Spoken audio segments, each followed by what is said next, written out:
नमस्कार बच्चों, मैं करुणेश पाठक जीएसएम कॉलेज देवर आपके यूट्यूब चैनल पर फिर से मैंने पदार्पण किया है। बच्चों मैं वही आगे श्रृंखला में चलते हुए आपके पहले जो वीडियो में हमने आपको प्रथम पुरुष एक वचन के बारे में बताया, दो वचन के बारे में। अब बताएंगे आपको बहुवचन। प्रथम पुरुष बहुवचन का प्रयोग होगा स्त्रीलिंग और पुल्लिंग, ये हमें जानना है। तो मान लीजिए जैसे वाक्य बनाना है, वे सब पढ़ते हैं। यहाँ पर वाक्य यहाँ आया, वे सब पढ़ते हैं। अब जब वाक्य सामने आ गया तो हमें इसकी जानकारी करनी है। अब वे सब, प्रथम को पहले हमें जानकारी ये लेनी है कि ये वे सब किस वचन का है। वे सब माने जैसे एक है एक वचन, दो है दो वचन। वे सब माने जो दो से अधिक हैं, जो दो से अधिक माने वो बहुवचन में। एक चीज और बता दें, अंग्रेजी व्याकरण में एक वचन और बहुवचन, हिंदी व्याकरण में एक वचन और बहुवचन, लेकिन संस्कृत व्याकरण में एक वचन, दो वचन और बहुवचन, ये तीनों वचन चलते हैं। तो प्रथम पुरुष बहुवचन कर्ता यहाँ आ गया। हमें जानकारी हो गई कि प्रथम पुरुष बहुवचन का कर्ता है, पढ़ते हैं। अब प्रथम पुरुष बहुवचन कर्ता की संस्कृत क्या है? तो ते आ गया। अब ते जब हमें कर्ता जो हमें पहचान लिया तो पहली बात, पहले से ही चीजें जानकारी होगी कि जैसे प्रथम पुरुष कर्ता तो प्रथम पुरुष क्रिया, और कहते हैं कि एक वचन करता है तो एक वचन क्रिया, दो वचन करता है तो दो वचन क्रिया। ठीक उसी नियम के अनुसार बहुवचन का करता है तो बहुवचन की ही क्रिया लगेगी।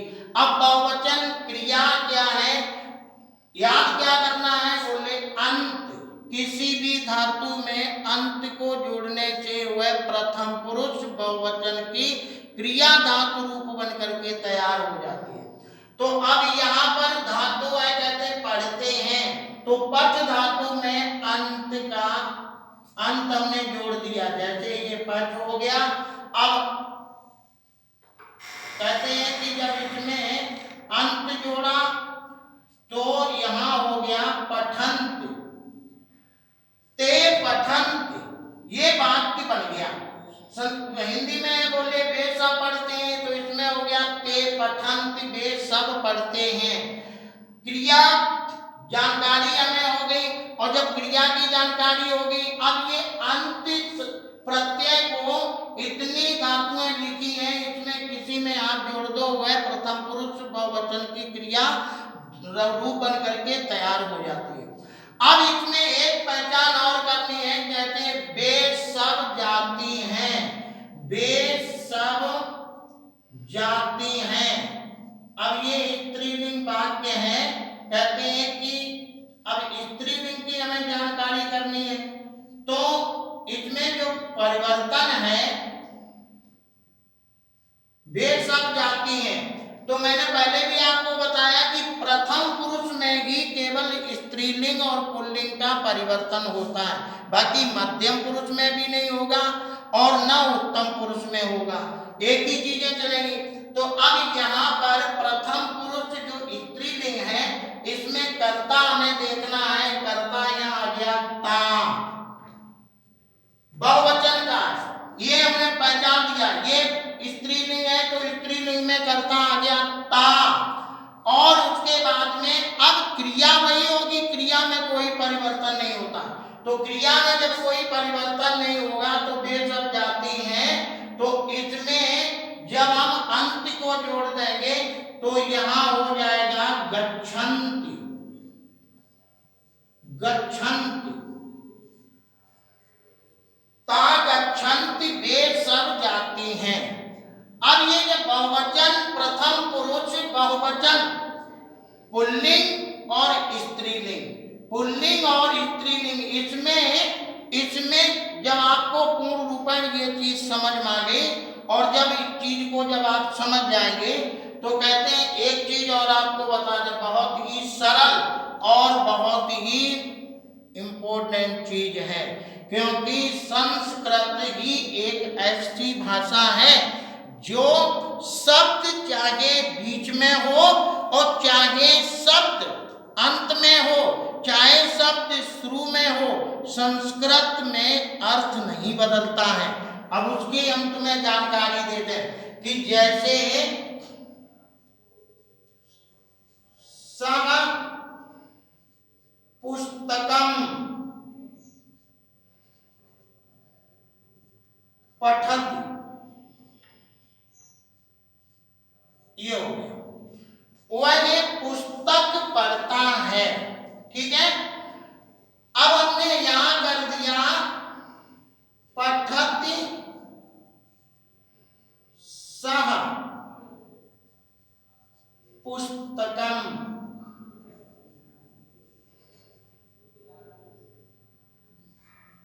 पठति सह पुस्तकम, वह पुस्तक पढ़ता है, अर्थ वही रहेगा। और हमने यहां लिख दिया पुस्तकम, पुस्तकम पठति,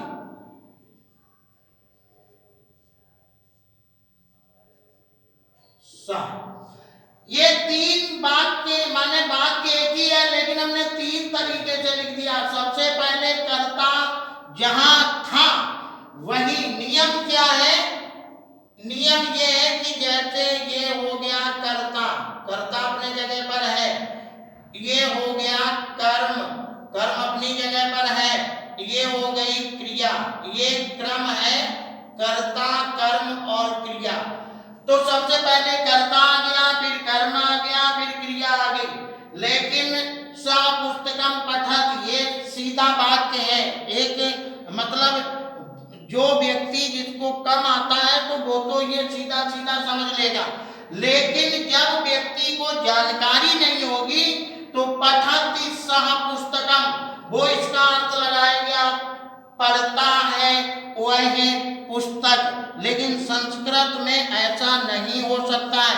एक बात बोले अन्वय, पहले हमें सीधा करना है।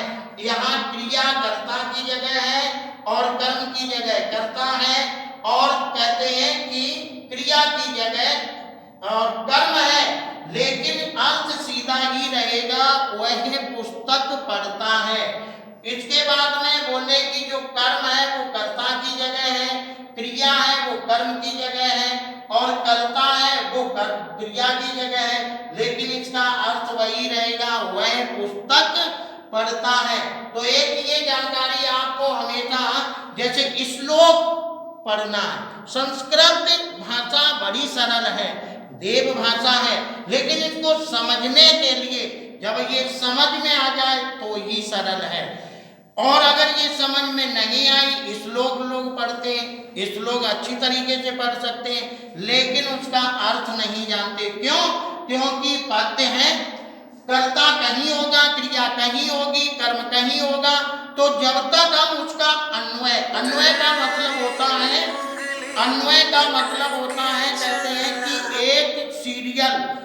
एक सीरियल में चीजों को लाना। जब हम अन्वय उस श्लोक का करेंगे तब उसका अर्थ समझ में मेरे आ जाएगा। तो ये चीजें हमेशा ध्यान रखना कि कोई क्रिया कर्ता कर्म कहीं पर भी स्थापित हो, लेकिन संस्कृत भाषा में कभी भी अर्थ नहीं बदलता है। धन्यवाद।